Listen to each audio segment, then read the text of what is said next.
നല്ലത് ചെയ്താൽ നന്നാകും, നന്മകളെന്നും ഉണ്ടാകും.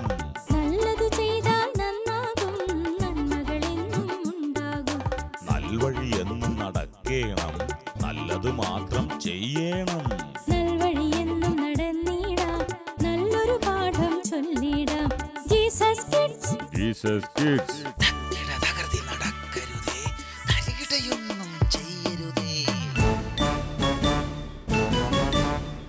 സ്നേഹക്കൂട്ടായ്മയിൽ ഒത്തുകൂടുന്ന ജീസസ് കിഡ്സിലേക്ക് എല്ലാ കൊച്ചു കൂട്ടുകാർക്കും സ്വാഗതം. കാടിൻ്റെ പച്ചപ്പിൽ വേറിട്ട വർണ്ണക്കൂട്ടുകളുമായി കാത്തിരിക്കുകയാണ് നമ്മുടെ കൂട്ടുകാർ, കാട്ടിലെ കൂട്ടുകാർ.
മക്കള് ഇത് വലിയ കഷ്ടായില്ല. ഇന്ന് ഹർത്താലാണല്ലേ, പട്ടണത്തിലൊരു ഇന്റർവ്യൂ ഉണ്ടായിരുന്നേ. ചേട്ടാ ടെൻഷൻ അടിക്കാതെ, നമുക്ക് ദൈവം എന്തെങ്കിലും വഴി കാണിച്ചു തരും. നിങ്ങൾക്കറിയൂ, എനിക്ക് നല്ല വിദ്യാഭ്യാസമൊക്കെ ഉള്ളതാ, പക്ഷെ ഇതുവരെ ഒരു ജോലി ശരിയില്ലതേ. ഈ കാട്ടിലുള്ള ഓരോ വീടുകളിലേക്കുള്ള സാധനങ്ങൾ പട്ടണത്തിൽ പോയി വാങ്ങി അതെല്ലാം തലച്ചുമുടായ വീടുകളിൽ എത്തിച്ചിട്ട് അതിന്ന് കിട്ടുന്ന തുച്ഛമായ വരുമാനം കൊണ്ടാണ് ഞാൻ ജീവിക്കണത്. ചേട്ടാ, ഈ ജോലി കിട്ടിയ ചേട്ടന്റെ കഷ്ടപ്പാടൊക്കെ മാറുമോ? മാറൂതാ, നല്ല മാസമുള്ള ജോലിയാ. ഞാനെന്റെ കുടുംബം രക്ഷപ്പെടും. എന്തായാലും പക്ഷേ ബസ്സില്ലാണ്ട് ഞാനെങ്ങനെ ഇന്റർവ്യൂവിനെത്തുമ്പോഴാ? അല്ലെങ്കിലും ഈ ഹർത്താൽ കൊണ്ട് എത്ര പേരെ കഷ്ടപ്പെടുന്നത് നമ്മളെ തന്നെ കണ്ടില്ലേ. പരീക്ഷാ ദിവസമായിട്ട് സമയത്തിന് സ്കൂളിലെത്താൻ സാധിക്കുന്നില്ല. പാവം കോവറിയേട്ടൻ ഇന്റർവ്യൂവിന് പോകാൻ സാധിക്കുന്നില്ല. അതുപോലെ എത്ര പേരാണ് ആശുപത്രിയിൽ പോകാൻ സാധിക്കാതെ അവശരായ രോഗികൾ, ദീർഘയാത്ര ചെയ്തു വരുന്നവർ. അവരെല്ലാം ഇങ്ങനെ പെട്ടെന്ന് ഹർത്താലുകൾ വന്നാൽ എന്ത് ചെയ്യും? മക്കളെ, ഓരോരോ സംഘങ്ങൾ അവർക്ക് തോന്നുമ്പോ ഹർത്താൽ ആഹ്വാനം ചെയ്യും. ഇതെല്ലാ മേഖലകളും സ്തംഭിപ്പിക്കും. എന്തായാലും മക്കളെ, എനിക്ക് ഈ ഇന്റർവ്യൂവിന് അറ്റൻഡ് ചെയ്യാൻ സാധിച്ചില്ലെങ്കിൽ എന്റെ കുടുംബമുള്ള പട്ടണയാവും. സംശയമില്ലാത്ത കാര്യം.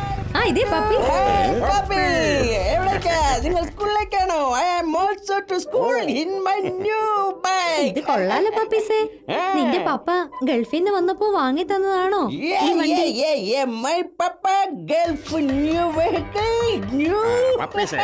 വണ്ടിയൊക്കെ സൂപ്പർ തന്നെ. എന്തായാലും നീ ഒരു ഉപകാരം ചെയ്യാം. ഈ കോവറേട്ടൻ ഇന്റർവ്യൂവിന് പോകാൻ വണ്ടിയില്ലാതെ ബുദ്ധിമുട്ടുണ്ട്. നീ പോകുന്ന വഴി കോവറേട്ടനെ ഒന്ന് പട്ടണത്തിലാക്കും.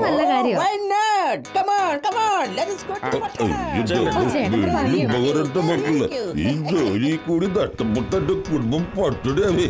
അതുകൊണ്ടാ ഞാനിങ്ങനെ താനിവിടുത്തെ കൂലിച്ചുമുട്ടുകാരനായിരുന്നില്ലേ? തനിക്കൊന്നും എന്റെ ബൈക്കിന്റെ പുറകിലിരിക്കാനുള്ള സ്റ്റാറ്റസ് ഇല്ല. തന്നെയൊക്കെ കഴിച്ചാലേ എന്റെ വണ്ടി കൂടി നാറും. എന്റെ ബൈക്കിൽ കയറാൻ വന്നിരിക്കുന്നു മണ്ടൻ കഴുത. എന്താ പപ്പീസ് ഇത്? പ്രായത്തിന് മൂത്തവരോട് ഇങ്ങനെയാണോ സംസാരിക്കുന്നത്? നിന്റെ അച്ഛന്റെ പ്രായമുണ്ട്.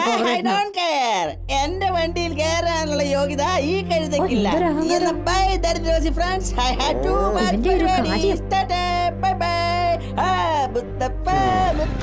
ചേട്ടന്റെ കാര്യം കഷ്ടമായില്ലേ?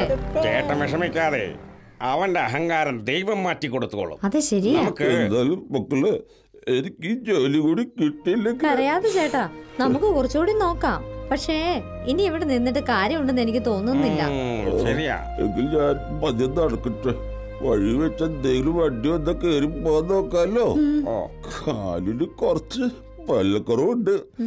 അല്ല, കുറെ കാലം ചവിടെടുത്ത് ജീവിച്ചേ ഇല്ലായിരുന്നെങ്കിൽ ഞാൻ നേരത്തെ നടന്ന് ഇന്റർവ്യൂവിന് എത്തിയാനെ. ഇനിയിപ്പോ അവിടെ നടന്നെത്തുമ്പോഴേക്കും ഒരുപാട് വൈകില്ലേ? വൈകും, എന്നാലും ഞാൻ ശ്രമിക്കാത്തതിന്റെ പേരിൽ ഈ ജോലി എനിക്ക് നഷ്ടവരുത്, അത്രേ ഉള്ളൂ. ഞാൻ വരട്ടെ മക്കളെ. ചേട്ടാ, ഈ വഴി ഏതെങ്കിലും വണ്ടി വന്നാൽ ഉടനെ തന്നെ ഞങ്ങൾ പറഞ്ഞു വിട്ടോളാം ചേട്ടനെ സഹായിക്കാൻ. പോരെ? നിങ്ങൾ മനസ്സിന് നന്മയുള്ളവരട്ടെ മക്കളെ. നിങ്ങൾ ദൈവം അനുഗ്രഹിക്കും. പാവം ചേട്ടൻ. കഷ്ടായി. എനിക്ക് ഇന്റർവ്യൂവിൽ എത്താൻ കഴിഞ്ഞാൽ മതിയായിരുന്നു.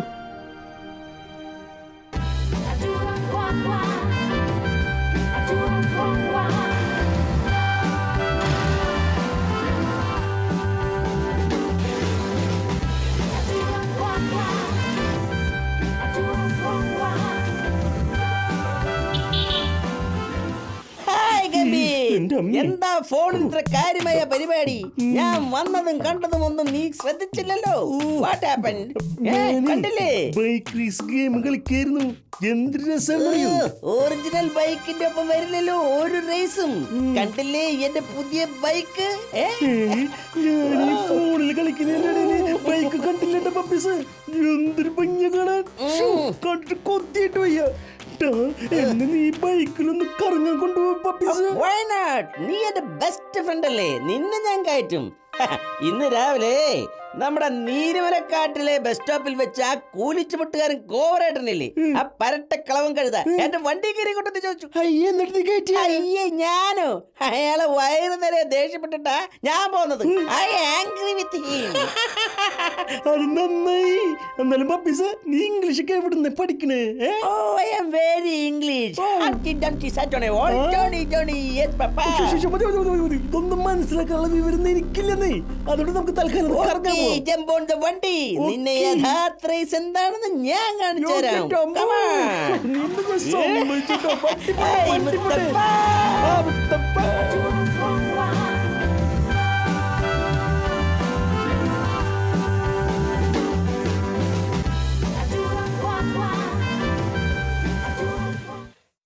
അങ്ങനെ ഓവറേട്ടന്റെ കഷ്ടപ്പാടുകൾക്കൊക്കെ ഒരു അവസാനായില്ലേ? നല്ല സാലറിയുള്ള ജോലിയല്ലേ ചേട്ടന് കിട്ടിയിരിക്കുന്നത്.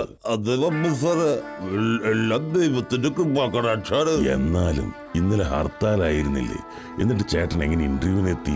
അതൊക്കെ ഒരു വലിയ കഥ സാറ്. ഓഹോ, ഇന്നലെ രാവിലെ മുതൽ ഞാൻ വണ്ടി കിട്ടാൻ വേണ്ടി ഇവിടെ ബസ് സ്റ്റോപ്പ് വെക്കായിരുന്നു. എന്റെ കൂടെ ഇവിടെ ബോട്ടും കമലൊക്കെ ഉണ്ടായിരുന്നു. അതെയോ? അവർക്ക് ഞാൻ ഒരു പരീക്ഷ പറഞ്ഞിരുന്നു. ഹർത്താലായിട്ട് പോലും കഷ്ടപ്പെട്ട ആ മിടുക്കന്മാർ സ്കൂളിലെത്തി. ബാക്കി പല കുട്ടികളും മടി പിടിച്ച് വീട്ടിലിരുന്നു.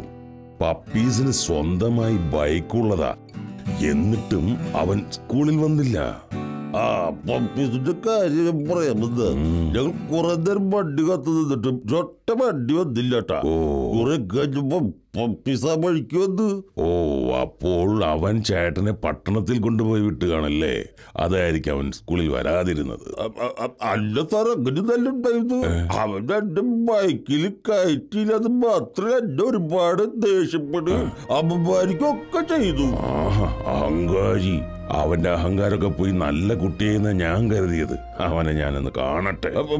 വേണ്ട സാറ്, ഒരു കണക്കിന് അവൻ കാരണമാണ് എനിക്ക് ജോലി കിട്ടിയത് തന്നെ. അതെങ്ങനെ? അമ്മ പോയതിനു ശേഷം എന്തായാലും ഞാൻ ശ്രമിക്കാത്തതിന്റെ പേരില് ഈ ജോലി നഷ്ടാകണ്ടെന്ന് കരുതി ഞാൻ നടന്നു. ഞാൻ അങ്ങനെ നടന്ന് തളർന്നൊടുവിൽ ഇന്റർവ്യൂവിന് എത്തിയപ്പോഴേക്കും ഒരുപാട് വൈകി.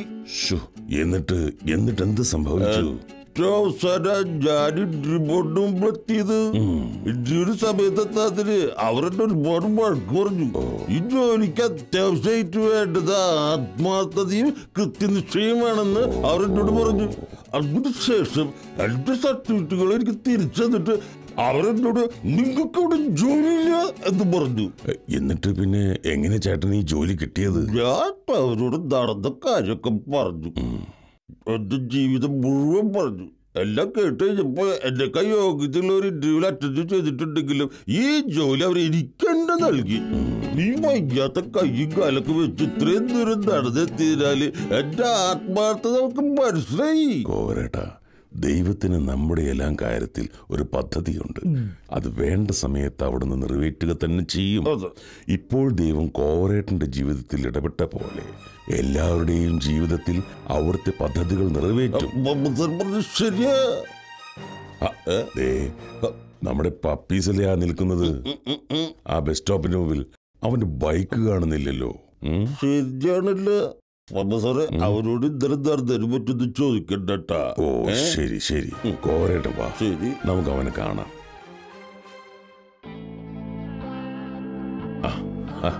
ഏയ് പപ്പീസ്, എന്താ പപ്പീസ് വല്ലാത്തൊരു വിഷമം പോലെ? എന്ത് പറ്റി?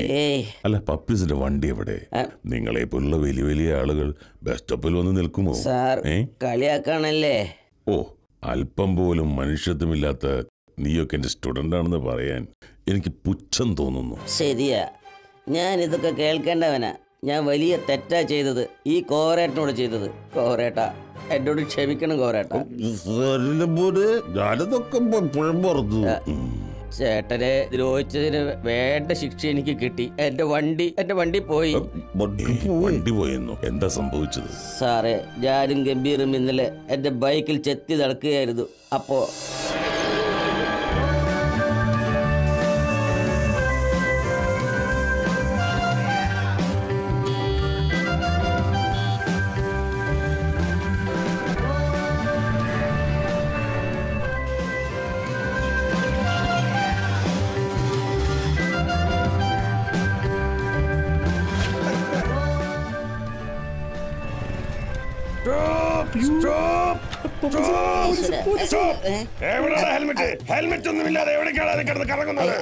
സാറേ, ഞങ്ങൾ പിന്നെ ഇങ്ങനെ ചുമ്മാ കറങ്ങിയിട്ട് ഇങ്ങനെ വെറുതെ ബുക്കിലെ പേപ്പർ ഭൂമി പത്രം ഉണ്ട്, അത് മതി സാറേ.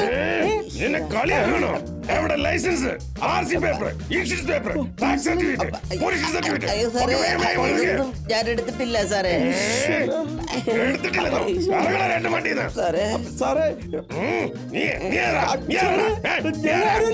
എനിക്ക് വഴി ലിഫ്റ്റ് തൂക്കുമല്ലോ സാറേ. അവൻ എന്റെ ബെസ്റ്റ് ഫ്രണ്ടാണ് സാർ, ഗംഭീർ. ബെസ്റ്റ് ഫ്രണ്ട് കണ്ടോ? അവൻ ഓടിയ വഴിക്ക് പുല്ല് മുളകില്ല. ഇങ്ങനെയൊക്കെയുള്ളവനാണോടാ നീ ബെസ്റ്റ് ഫ്രണ്ട് ആക്കി കൊണ്ടു നടക്കണത്? ഒരാപത്ത് സമയത്ത് നിന്നെ ഒറ്റയ്ക്കാക്കി പോയില്ലേ?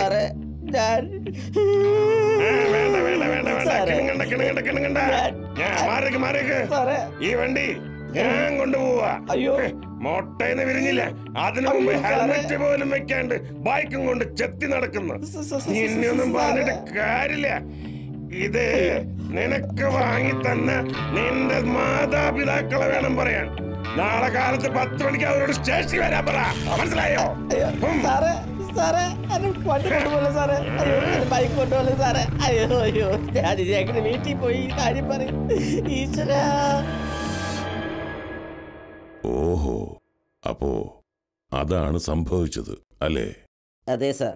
പപ്പീസ്, നാം പരസ്പരം സ്നേഹിച്ചും സഹായിച്ചും ഈ കാട്ടിൽ ജീവിക്കേണ്ടവരാ.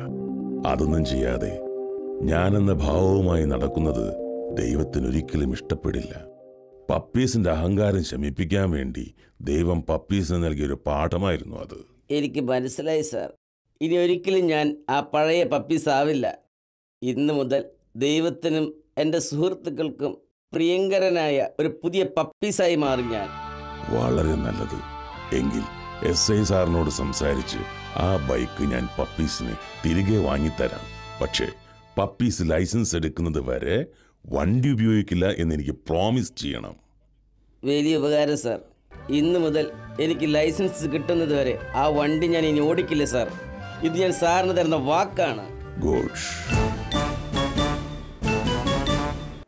നർമ്മസല്ലാപങ്ങളിൽ നിന്ന് അറിവിൻ്റെ ലോകത്തിലേക്ക് ഇനിയൊരു യാത്ര. Tinku Tinku little star.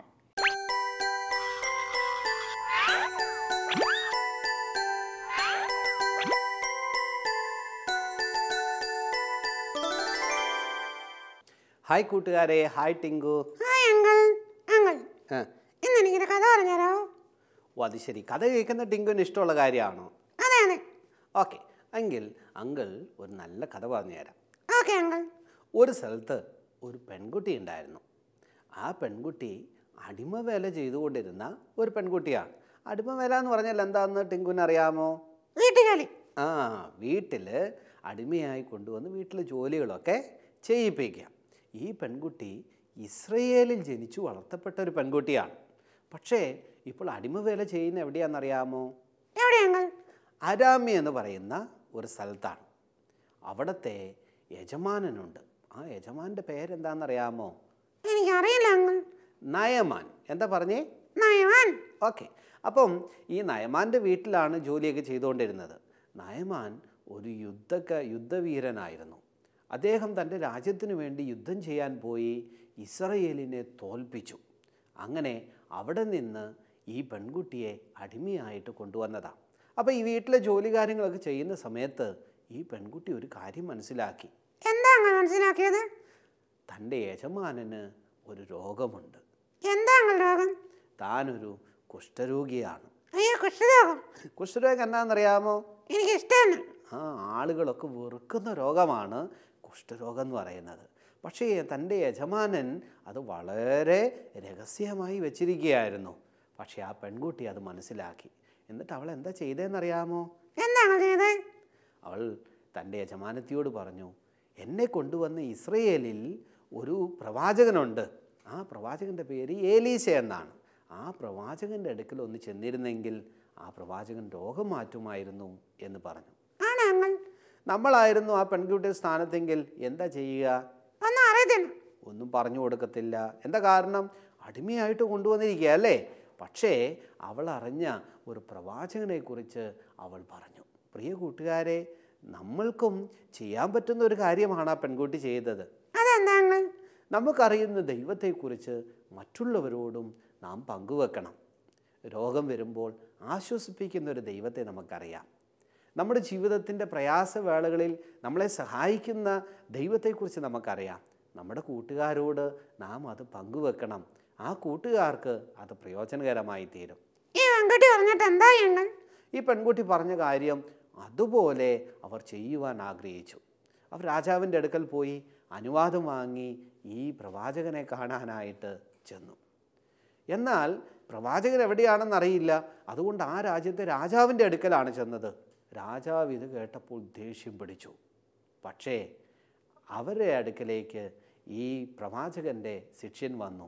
പ്രവാചകൻ ഇവിടെയുണ്ട്, നിങ്ങൾക്ക് എന്താണ് ചെയ്തു തരേണ്ടത് എന്ന് പറഞ്ഞു. അപ്പം തൻ്റെ രോഗത്തെക്കുറിച്ചൊക്കെ ഈ പോയ നയമാനും കൂട്ടരും പറഞ്ഞു. പ്രവാചകൻ്റെ അടുക്കൽ ഈ വിവരം പറഞ്ഞപ്പോൾ ഈ പ്രവാചകൻ പറഞ്ഞ എന്താണെന്നറിയാമോ? ഈ പ്രവാചകൻ പറഞ്ഞു, യോർദാൻ നദിയിൽ പോയി 7 പ്രാവശ്യം മുങ്ങി കുളിക്കണം. യോർദാനിനേക്കാൾ നല്ല നദികളൊക്കെ ആരാം ദേശത്തുണ്ട്. പക്ഷെ പ്രവാചകൻ പറയുകയാണ്, യോർദാനിൽ പോയി 7 വട്ടം മുങ്ങി കുളിക്കണം. ഈ നയമാനും കൂട്ടരും അതുപോലെ ചെയ്തു. 1 മുങ്ങി, 2 മുങ്ങി, 3 മുങ്ങി, 4 മുങ്ങി, 5, 6. രോഗം മാറിയില്ല. എന്നാൽ 7ാം തവണ മുങ്ങിപ്പൊങ്ങിയപ്പോൾ ഈ നയമാൻ്റെ കുഷ്ഠരോഗം പൂർണ്ണമായി മാറി. അതെ, പ്രവാചകൻ പറഞ്ഞത് പൂർണ്ണമായി അനുസരിച്ചതുകൊണ്ടാണ് അങ്ങനെ തൻ്റെ രോഗം മാറുവാൻ ഇടയായി തീർന്നത്. ദൈവം പറയുന്ന കാര്യങ്ങളെ നമ്മളും പൂർണ്ണമായി അനുസരിക്കണം. പകുതി അനുസരിച്ചാൽ മതിയോ? പൂർണ്ണമായി നമ്മൾ എന്ത് ചെയ്യണം? അനുസരിക്കണം. ദൈവം ഇന്ന് നമ്മളോട് എങ്ങനെയാണ് പറയുന്നത്? ദൈവവചനത്തിലൂടെയാണ്. അപ്പം ദൈവത്തിൻ്റെ വചനം പറയുന്നത് നാം പൂർണ്ണമായി അനുസരിക്കുമ്പോൾ നമ്മുടെ ജീവിതത്തിലും മാറ്റങ്ങൾ ഉണ്ടാകും. ആ പ്രവാചകൻ പറഞ്ഞത് അതുപോലെ നയമാൻ അനുസരിച്ചു. തൻ്റെ രോഗം പൂർണ്ണമായി മാറി. അപ്പം തൻ്റെ രോഗം പൂർണ്ണമായി മാറാൻ ഒരു കാരണം എന്താണ്? അതെ, പെൺകുട്ടി തനിക്കറിയാവുന്ന ഒരു പ്രവാചകനെ പരിചയപ്പെടുത്തിയതുകൊണ്ട്. പ്രിയ കൂട്ടുകാരെ, ഇന്ന് വളരെ പ്രയാസത്തിലുള്ള ഒരുപാട് കൂട്ടുകാർ നമ്മുടെ ചുറ്റുമുണ്ട്. ഒരുപക്ഷെ നമ്മുടെ വീട്ടിലുണ്ടാകാം, വീടിൻ്റെ അടുത്തുണ്ടാകാം, സ്കൂളിലുണ്ടാകാം. പക്ഷേ അവർക്കെല്ലാം ആശ്വാസം നൽകുന്ന വലിയവനായിരിക്കുന്ന ദൈവത്തെക്കുറിച്ച് നാം പറയണം. അവർക്ക് വേണ്ടി നാം പ്രാർത്ഥിക്കണം. അങ്ങനെ ചെയ്യുമ്പോൾ ആ പെൺകുട്ടിയെപ്പോലെ ലോകമറിയുന്ന ഒരു പെൺകുട്ടിയായി തീരാൻ സാധിക്കും. അവളുടെ പേരൊന്നും എഴുതിയിട്ടില്ല, പക്ഷേ എല്ലാവർക്കും അവളെ അറിയാം. എന്താ കാരണം? തന്നിലുണ്ടായിരുന്ന ഒരു സൽപ്രവൃത്തി. നമ്മുടെ ജീവിതത്തിലും അങ്ങനെയുള്ള ദൈവത്തിന് വേണ്ടി പ്രവർത്തിക്കുന്ന നല്ല കാര്യങ്ങൾ നമ്മിലുണ്ടാകട്ടെ, നന്മയുള്ള കുഞ്ഞുങ്ങളായി തീരട്ടെ. ദൈവം അതിനായി സഹായിക്കട്ടെ. Thank you uncle. Okay, bye. By.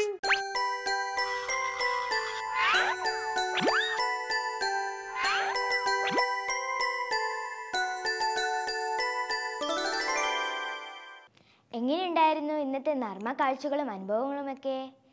നിങ്ങളുടെ അനുഭവങ്ങൾ അറിയാൻ ഞങ്ങൾക്കും ആഗ്രഹമുണ്ട് കേട്ടോ. നിങ്ങളുടെ കത്തുകൾ എഴുതുക. കത്തുകൾ അയക്കേണ്ട വിലാസം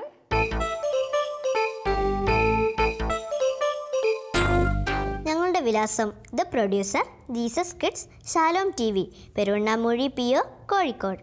പിൻകോഡ് 673528. കൂട്ടുകാരെ, ഇനിയും പുതിയ അറിവുകളും പാഠങ്ങളുമായി അടുത്ത ആഴ്ച കാണുന്നവരെ വിടാം.